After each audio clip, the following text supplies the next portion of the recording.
Hi, I'm Chantelle O'Donohoe. I'm your Miss Charity Australia 2019, and this is my interview with the Pageant Project.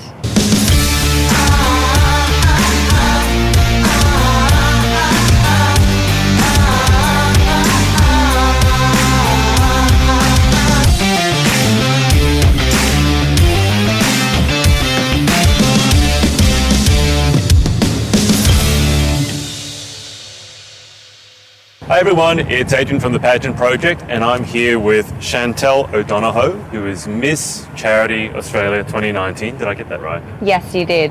Well done. I've had a lot of interviews lately, and I'm just like, hang on, remind me what your title is again. So Chantelle, welcome to the show. Thank you for having me. It's my pleasure. And we are here in Bicentennial Park, in Sydney Olympic Park, which was the site of the Olympic Games. I'm currently being blinded because I can't see anything. And we have lovely ducks and geese, and Chantelle said there's a red-eyed ventriloquist duck here somewhere that's probably going to attack her at some point and take her crown. But Chantelle, how have you been? Yeah, good, thank you. I'm busy. Tell us Very busy. what a day in your life looks like. What does a typical week for you look like? Because you typical seem week? to be always doing something. I'm always doing something. So a typical week for me would be I work full-time. For a non-profit Indigenous company promoting Indigenous excellence. Mm-hmm. And I'm also a mum, and I like to spend pretty much all of my free time doing volunteering with different Australian charities and letting the community know about what their messages are and what they provide to society, so that they have a choice on where they can donate or where they want to volunteer their time. Okay, so pop quiz, how many charities or non-profits have you worked with so far? So last year I worked with 19. Okay. This year I'm working with 27. Okay. Yeah. All right. And I just keep getting messages, which is really exciting though. So I mean, getting messages is a good thing. Why do they approach you so much? So what makes you a good ambassador for them? I mean, you're out there a lot, obviously, but they must resonate with you, because they don't ask everyone. I think it's just because it's what I do, and I'm really passionate about giving back to the community, and because I'm not financially able to give so much myself, I enjoy giving my time and encouraging others to do the same. So I think it's just, more the message that I'm trying to get across. And do you know where this whole drive to give back started from? Because not everyone has it. I think that everybody goes through a lot in their life, I suppose, and just like everyone else, I've been through a lot, and through my experiences, I've seen firsthand how much these charities can give back to communities and to families, and so it's just kind of become a passion of mine. Yeah. And how do you go about choosing which charities to align yourself with? Because so hard. Exactly, I mean, there are so many. There is. Are there any criteria that you go through to say, okay, I want to work with this one, but maybe not this one at this moment? So usually I kind of have a primary focus on children's healthcare mostly. I do think it's really important that we give back and give them the best opportunity that they can have while they're dealing with their hardships and whatnot. But I do like to work with everyone. So I have worked with White Ribbon, which was amazing because I'm a strong believer in, eliminating domestic violence. So that was a really big one for me. And I work with the Heart Foundation regularly because that's something that's close to me as well. So I kind of work with all different causes because everybody has a different cause that they personally resonate with. And so I just want to give everybody the opportunity to find the one that works for them. Yeah. Let's go into the pageantry for a second, because it's a giant sparkling thing. It's hard to ignore. It's catching the light really well as well. So tell me about your pageantry journey. Where did it start and why did it start? Okay, so it kind of started because I used to do bikini competitions when I was a bit younger, and I got into a relationship which ended up a domestically violent relationship. And when I left that, I wanted to get back into competitions and things, try find who I was again. Yeah. And unfortunately, bikini competitions isn't really me. I'm more of a charitable person, so that's how I found charities. And through that, someone recommended that I do pageants because that's where these kind of skills get built. Yeah. So I entered the Miss Diamond pageant initially. When was that? That was last year in April. Right. And I did not do very well. In fact, I'm pretty sure I was one of the only people to take home nothing. Why did you not do well? Is it because you didn't really know what it was about, or you were nervous? No, I just had no confidence at the time. Right. Like I was still trying to find myself and figure out, Sure. what I wanted and who I am. So didn't do so well in that one. Slowly kind of took a look at myself and decided that it is something that I wanted to do and that I had a good message to give to people, and I was really passionate about making sure that I got a bigger voice somehow. Sure. So entered a Miss Continence after that, and then entered Miss Charity, and here I am promoting the exact message that I wanted to. So you've only competed in 3 pageants? Yes. So you said initially you were looking for your voice. Yes. You've competed in 3 pageants, so here we are. I mean, obviously I don't know if you think you've found your voice, but you obviously found more of it than you had before. I've definitely gained a lot of confidence in myself, and even talking now, like I get so nervous. I have really bad anxiety socially, but So the birds aren't helping? I think just at any moment general they can swoop public in is not helping right now. Well, thankfully, you guys didn't see before, but there's already been 2 or 3 photos taken. So there's no one here at the moment. But so, how did you find your voice? Was it through the pageantry? Was it through the charity? Is it a combination of the two? I think it was a combination of the two, and also. When you're doing pageants, you're kind of forced to take a look at yourself and answer some questions that you may not have ever thought of before, about yourself. And so I didn't realize how passionate I was about things and how much drive I had, and I just didn't realize how much I wanted to have a voice back then. So I think the more confident that I got in what I wanted to do, the easier it was to come out and do it. And you said pageantry forces you to ask yourself some tough questions, or some questions. Yeah. And I'm going to say that some of them probably are pretty tough. And I've been asking this recently, what has been the toughest lesson that you've learned through pageantry or through your charitable work so far? The toughest lesson I've probably learned is not giving up on myself. That's something that I probably did for a really, really long time. Yeah. I didn't trust my own decisions, and now I do, and things are just booming for me, and I'm really happy, and I guess I owe a lot of that to pageantry and finding myself through it. Yeah. What other skills have you learned through pageantry? So you've done bikini comps, so obviously that part, the walking, you probably had a leg up on most other people, but what are some of the other skills you felt like you had to learn? Talking so when I was quite when I was quite young, I used to be pretty good, like almost phenomenal at public speaking and debating. You keep saying when you were young. I mean, she's telling me she's old because she's turning 30, so she's 20. You're not old, but keep going. Well, this is like over a decade ago. I used to be really good at it, and when I was in that relationship, I just lost so much confidence. I didn't even know how to speak to my own friends. I guess that's probably the biggest, toughest thing that I have faced, and now I come out and I'm like, hey, I'm here to give you a message, and I don't really care if you want to listen or not, I'm going to give it to you anyway. So this is slightly unrelated but related to what you said. I published a book on mental health for women, and I think 2 or 3 of those women went through really bad cases of domestic violence, and talking to them I felt I learned a lot about how difficult it is to leave those sorts of relationships. If there is someone watching this who's in a similar position to where you were, is there any advice that you could give them? Only to have faith in yourself and trust your decision, and don't be afraid to move forward, because that's something that really they get in your head and you don't realize how much you're holding yourself back. So I think that's probably the message that I would give to them. Just trust yourself, trust your decision, and just get out of there. Yeah. Absolutely. You all deserve better. We all deserve better. I found a lot of intelligent women are very intelligent, except when it comes sometimes to their relationships. Yeah. I don't know if there's an inverse, like the smarter you are, the dumber you are in relationships. Or maybe not dumber, but the worse choices you make. I don't know if that's a thing. Yeah, I totally agree with that statement. Good morning. Good morning. Congratulations. Oh, thank you. Have a great day. What's that? Bizarre.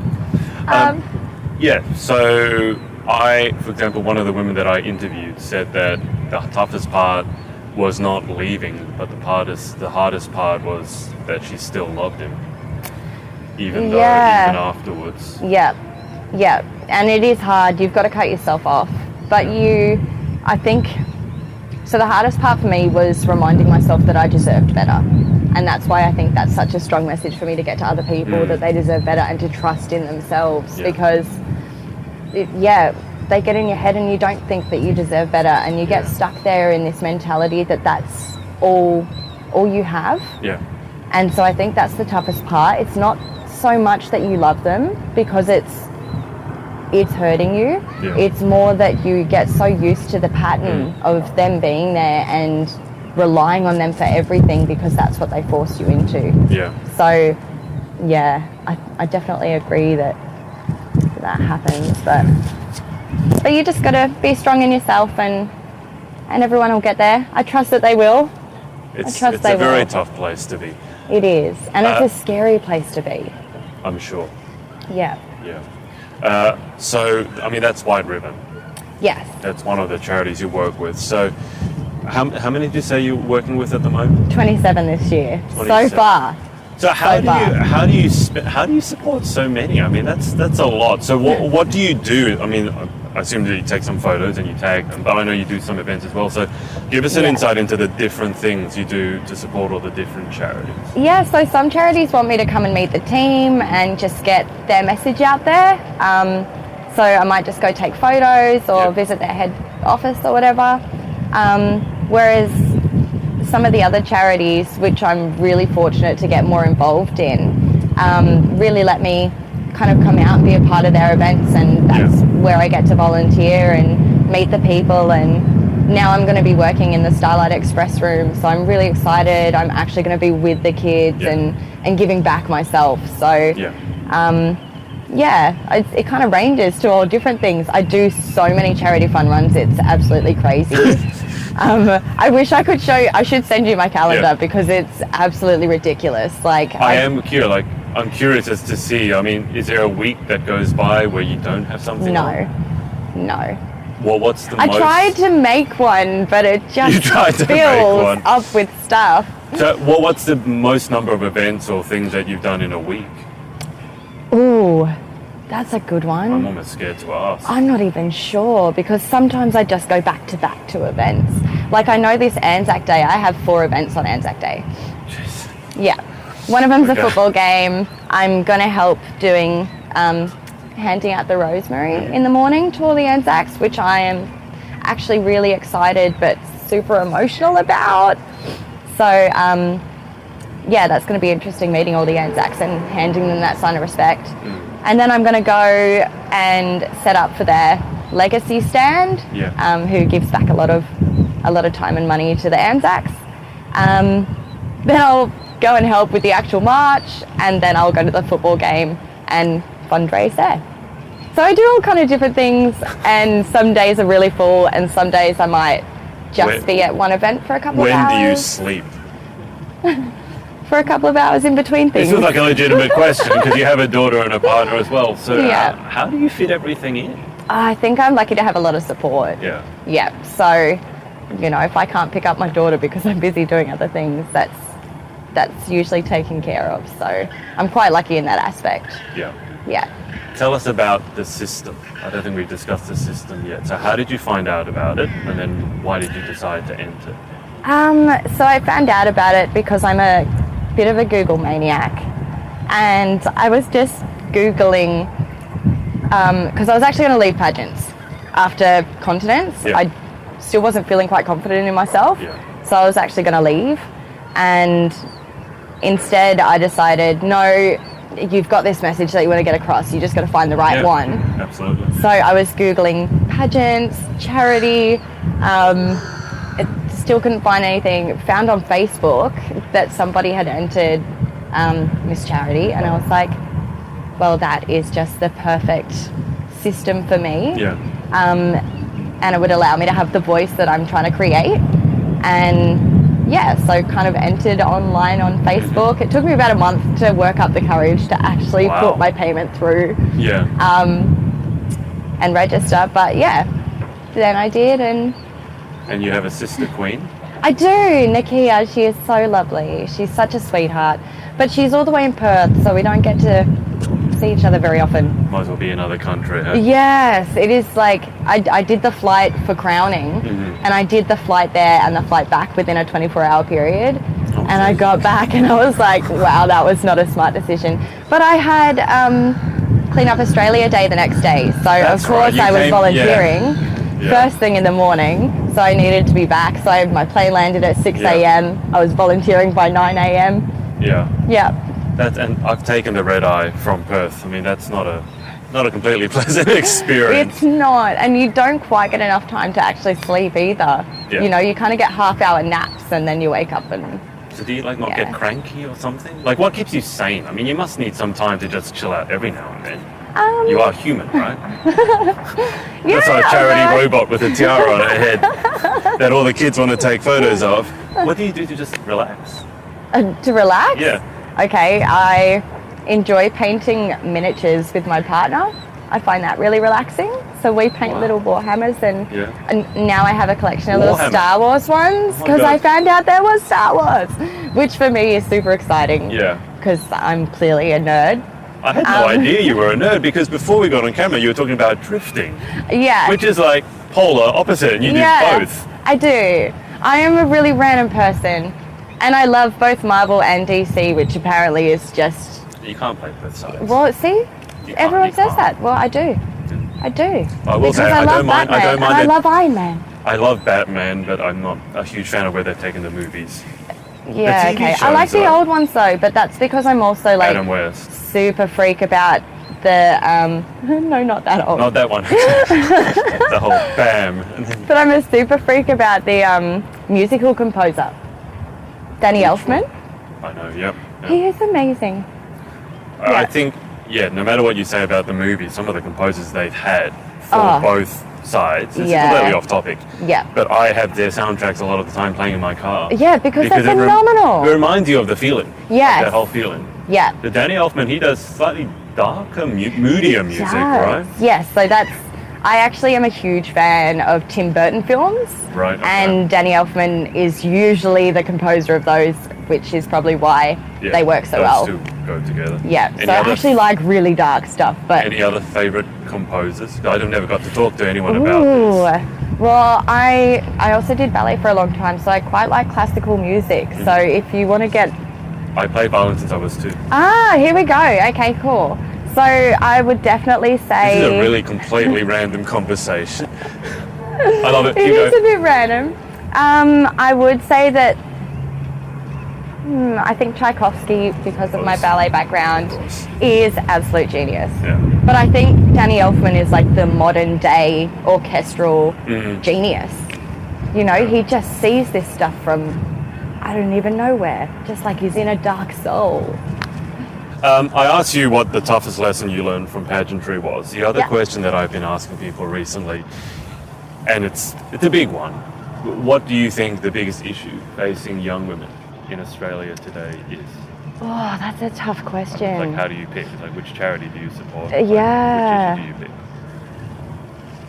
To be honest, I think that the biggest issue is just women's self-confidence in themselves. Or girls' confidence in themselves.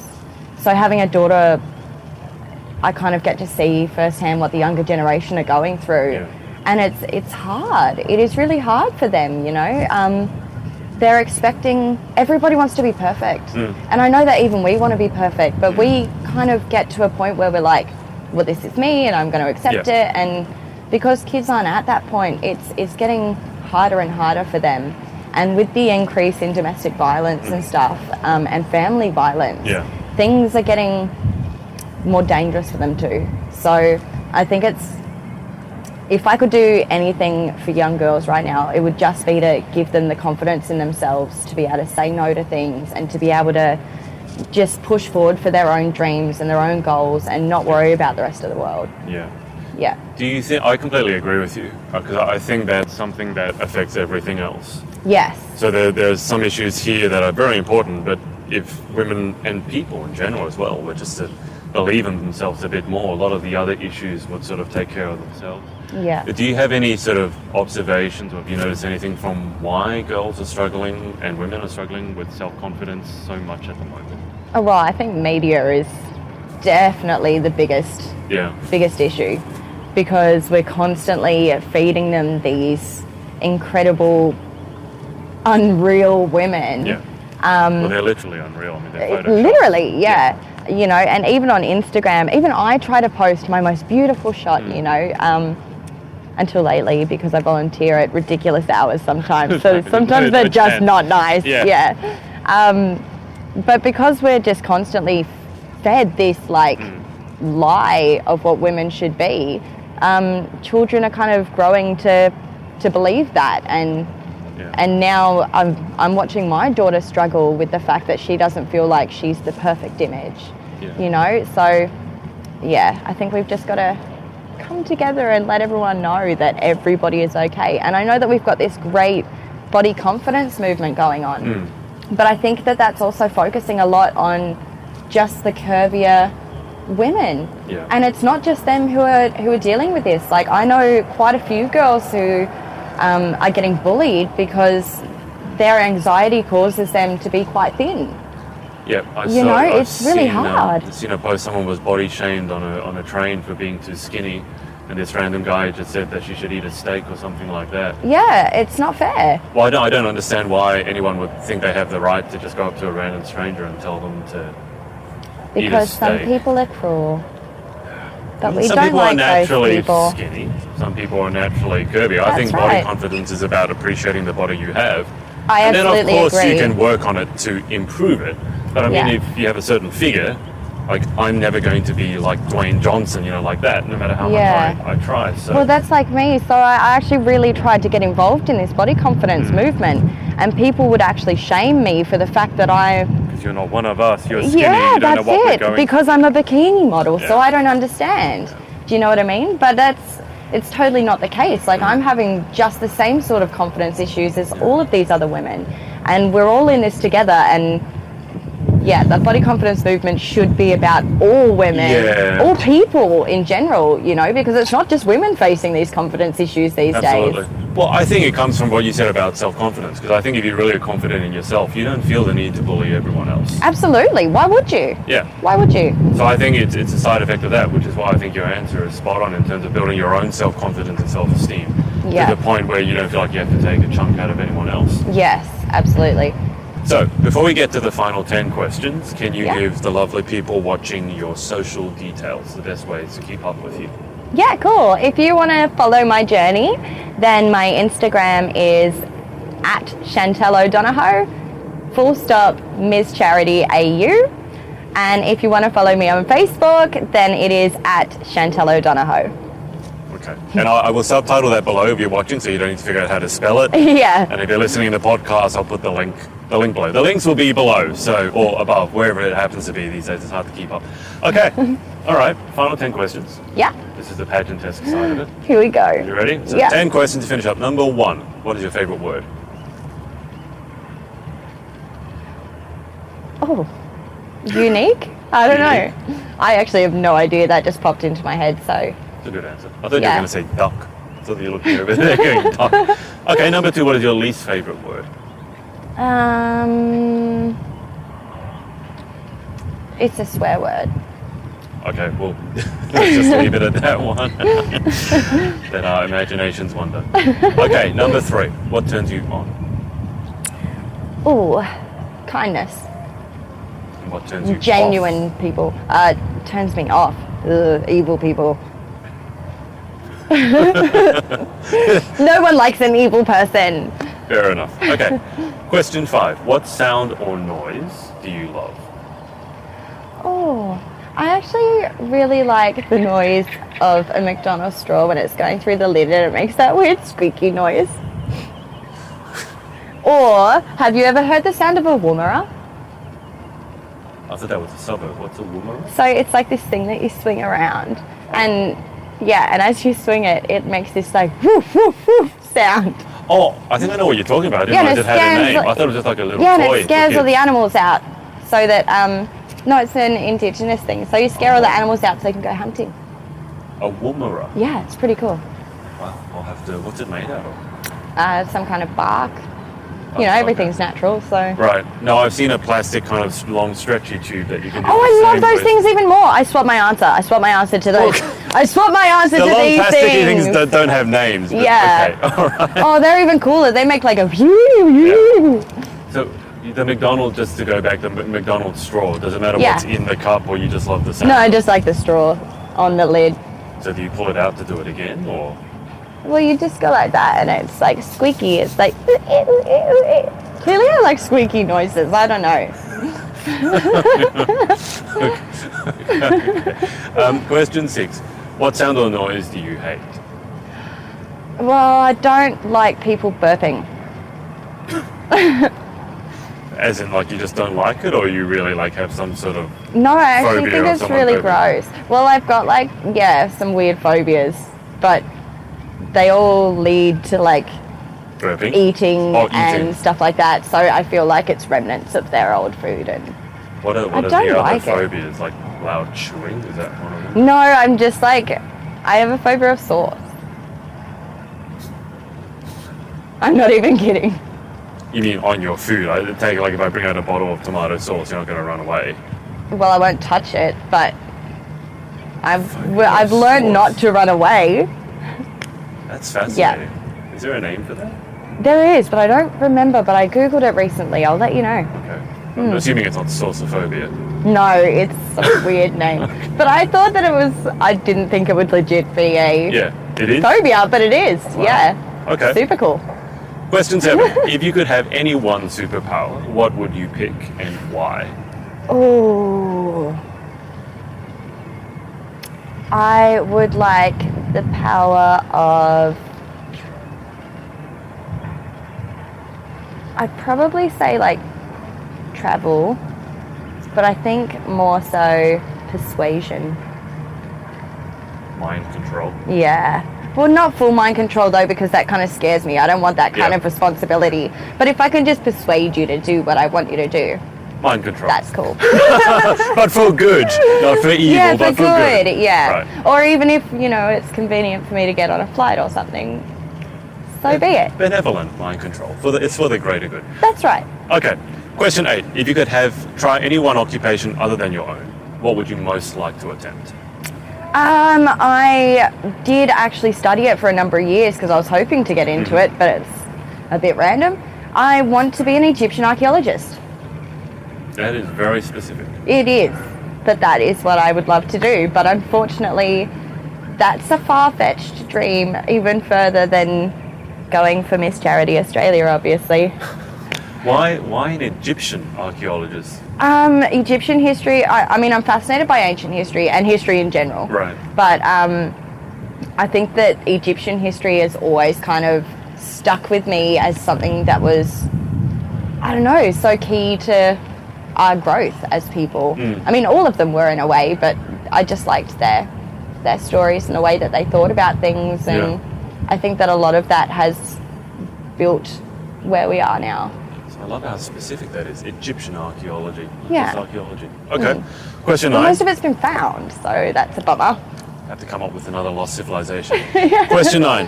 What occupation other than your own would you definitely not like to attempt? I do not think that I would be a great chef because I'm scared of sauce, number one. gonna say. Most foods have sauces, and I'm actually scared of a number of foods. So it's definitely not something I could do. Okay. Yeah. What foods are you scared of? There's like a list if you really want me to get into it. Well, just If you want to know what I'm not scared of, that is much shorter. okay, because Because through Chantelle put up something about volunteering with Starlight, wasn't it? The dinner. Yes. There's going to be a lot of foods there. I'm good at dealing with other people now. Okay. So this is a real thing, by the way. So get involved with the Butterfly Foundation because they are all about it. But this is a real kind of eating disorder. And basically my brain will not allow me to go near certain foods. So instead I kind of eat cereals and bacon and eggs and burgers with meat only because I'm weird about sauces and things. Yeah. Bacon and egg sounds good to me. Oh yeah. Oh, there's some great stuff in there. Like I can eat basically any chocolate.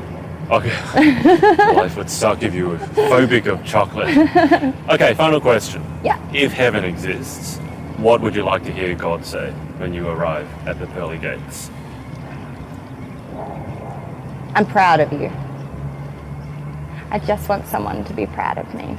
At the end, once I finish everything that I want to achieve, I just hope that somebody is proud of me. I'm sure there are people in your life right now who are proud of you, Chantelle. I don't know.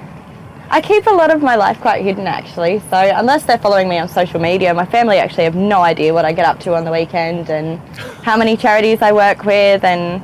Well, if you're watching this or listening to this and you are proud of Chantelle, let her know in the comments below. She would appreciate it. Thank you. Well, thank you so much for your time. Yeah, thank you for having me. Absolutely. Thank you for braving the ducks And the beautiful wind part. and the little children and the weird men with strange accents riding by on bicycles saying a beautiful lady. Thank you for all of that. And thank you for My watching. pleasure. And we'll speak to you next time. Bye. Hey, it's Adrian. Thanks so much for listening to our podcast. Make sure to subscribe to get details of our new episodes as they drop and connect with us on social at The Pageant Project. Speak to you next time.